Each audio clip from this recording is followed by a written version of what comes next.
First question, Eden Santos, Net25. Yes, good morning po. May we know po kung ano yung direktiba ni Pangulong Ferdinand Marcos Jr. sa bago pong talagang ombudsman na si Secretary Boying Rimulya? Unang-una po, nadinig na po natin si Secretary Boying Rimulya na ang pagiging at pagtatalaga sa kanya bilang ombudsman ay nararapat na magkaroon ng transparency at managot ang dapat na managot, kung mayroon man, dapat na managot. At ang pagtatrabaho po ng Ombudsman na Rimulya ay para sa buong bansa, hindi para sa iisang sektor o iisang panig lamang na grupo ng mga Pilipino. So kasama po sa direktiba ng Pangulo yung tutukan po ng bagong ombudsman ang pag-imbestiga po sa SALN ni Vice President Sara Duterte at doon po sa mga flood control anomalies. Unang-una po, sinabi po natin na pagtatrabaho po bilang ombudsman, ito ay para sa buong bansa. Kung ano po ang dapat na imbestigahan, ay dapat pong imbestigahan. Hindi po dapat na may talikuran o kaya tulugan. Kung ano ang nararapat na malaman ng taong bayan, dapat po maimbestigahan ng ombudsman. Next question, Katrina Domingo, ABS-CBN. Ma'am, good morning. Ano po yung reaction ni Pangulong Ferdinand Marcos Jr. to the reported wish of one ICI member to resign due to the lack of authority of the panel? Unang-una po, ang ICI po ay independent commission. At sa ating pagkakarinig, ito naman po ay na-deny na po at itinatuwa na po ng spokesperson ng ICI. So mananatili po silang miyembro at mananatili po silang magtrabaho para po sa mas malalimang pag-iimbestiga sa mga maanumalyang flood control projects at mga infrastructure. And how does the palace respond to calls from the House of Representatives to certify as urgent bills seeking to provide more powers to that panel? Unang-una po, dapat po siguro makita muna ang pinakadetalye para po mapag-aralan to at kung kinakailangan po mag-issue po ng certificate for urgency, yan po ay gagawin ng Pangulo kung patapos po niya mabasa kung ano man po ang gagawing bill. Next question, Christian Yusores, DZMM Teleradyo. Good morning, Yusek. How true are the reports circulating online that you are being eyed to replace Secretary Boying Rimulya as the Secretary of the DOJ? Did the President reach out to you and discuss the possibility? Unang-una po, hindi po natin alam kung saan nagsimula yan. So, wala pong katotohanan yan. But will you accept, ma'am, the position if the President offered it to you? Hypothetical question. I cannot answer.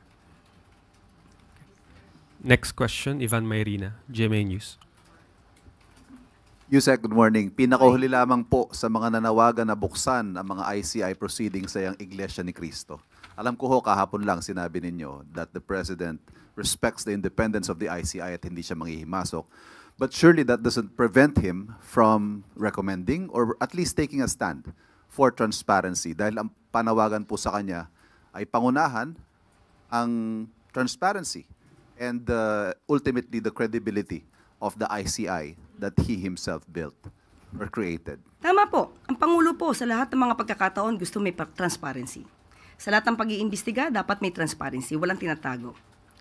Pero kung paano po ito gagawin ng ICI, kung paano po ito maisa sa publiko, kung paano po sila magiging transparent at hanggang saan, nasa ICI na po yan. But still, ang Pangulo po ay sinusulong din po ang transparency sa lahat ng pag-iimbestiga. Salamat. Next question, Ann Soberano, Bombo Radyo. Good morning, Yusek. Kahapon po nag-privilege speech si Akbayan Party List Representative Chel Jokno. Hingi lang po ako reaction from the palace. Binatikos kasi ng Akbayan Party List ang paglobo po ngayon ng unprogrammed funds na nasa 250 billion po for 2026 national budget. Hindi po daw ito contingency fund, kundi malalaki, planado at regular na programa. Kaya nanawagan sila gawing zero ang unprogrammed appropriations sa 2026 budget. Parang hindi po yata maaari mangyari yan. Marami po nagiging programa ang gobyerno at maaari pong magamit po ito sa pangangailangan kung may kailangan mga emergency cases or situations. But tandaan po natin, hindi naman po ito nagagas na basta-basta. Katulad na sinabi natin kahapon, kahit po ito ay nasa UA or program appropriation, ang ibig mo sabihin nito ay hindi po ito agad-agad makukuha kung wala pong sapat na dokumento. Kaya malinaw din po na mababantayan ang anumang pondo na masasabi nating nasa under program appropriations. So, sisiguraduhin po ng Malacanang USEC na talagang mapupunta sa tama itong 250 billion na unprogrammed appropriations. Yan na po ang ginagawa ng Pangulo. Hindi po ba may mga nagrereklamo na hindi daw sila nabibigyan or naririlisan ng mga pondo? Yan po ang ginagawa ng Pangulo dahil po ito ay nasa ilalim po ng conditional implementation. Ibig sabihin po, pinangangalagaan ng Pangulo ang pondo ng bayan. Salamat, USEC. Next question, Let Narciso, DZRH. Good morning, Yusek. Ma'am, ngayong may bago na pong ombudsman, na kabisado rin naman yung isinasagawang investigasyon dito sa mga anomalya sa flood control projects. Is there a possibility na i-abolish ang ICI at ipaubayan na lang sa ombudsman ang pag-iimbestiga? Unang-una po, ang ombudsman po kasi hindi lamang po tutok ito sa flood control projects. Marami pong kaso na dapat natuunan din, pagtuunan ng pansin ang ombudsman. So, hindi po natin nakikitaan na ito ang dahilan upang gibain or wakasan ang trabaho po ng ICI dahil ang ICI po ay tutok sa maanumalyang flood control projects at mga infrastructure. Mas mapapabilis po ang magiging trabaho at pag-iimbestiga ng Ombudsman at ng DOJ kung may kumpleto na pong dokumento na manggagaling sa ICI. Pero may mga opinion po kasi na parang kung at the end of the day, sa ombudsman din naman yung bagsak nung ipafile ng mga kaso ng ICI. Parang bakit gumagastos pa tayo sa isang independent body? Gugustuhin po ba nila na ICI ang ombudsman lang ang magtrabaho dito? So hanggang kailan tayo aabutin para matapos ang isang kaso? So kailangan po talaga na may isang independent commission na siyang tututok at magkokolekta, mag-iimbestiga ng mga dokumento para po pag naibigay po ito at mairekomenda for filing, i-reviewin na lamang po ito at kung tapos na po ang pag-review at nakita meron dapat na sampahan ng kaso, mas mabilis magsasampa ang kaso ang DOJ at ng Ombudsman. Next question, Evelyn Cruz, Filipino Mirror. Good morning, Yusek. Good morning po. 3 weeks ago po na-create ang ICI. Pwede pong malaman kung nag-update po ba sa Pangulo ang ICI? Natawagan natin po ang Office of the Executive Secretary. Wala pong ganon dahil po independent commission po ito. At ang report po na yan ay nasa kamay po ng ICI at kung ano man ang magiging rekomendasyon nila, sa kanila po manggagalit at hindi po hihingi ng basbas ng Pangulo. Thank you po. Follow-up question from Ana Felicia Bajo, GMA News Online.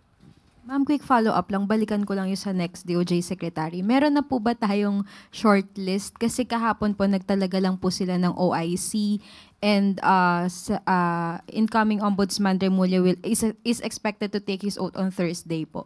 Sa ngayon, wala pa po sa atin na ibibigay na anumang detalye patungkol po dyan. Pero once na nabigay po sa atin, sa inyo ko po unang sasabihin. Thank you, ma'am. Next question, Sam Medinilla, Business Mirror.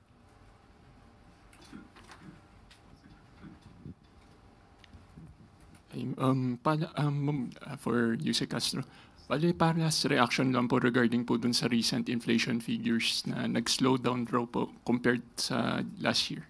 Yes, opo, natawagan po natin si Secretary Balisacan at ang naging cause daw po nito ay ang pag-increase ng presyo ng gulay dahil sa tuloy-tuloy at sunod-sunod na bagyo po na siyang nagland dito sa ating bansa at nakaapekto po ito. Pero according to Secretary Go and Secretary Balisacan, ito pong 1.7% ay hindi po ito nakakapagpagabag sa gobyerno dahil ang pinaka-projected bond ay 2 to 4% this year. At malayo pa po ito. At nakikita po nila na slow po ang pagtaas po ng inflation rate. Okay. Follow-up lang po.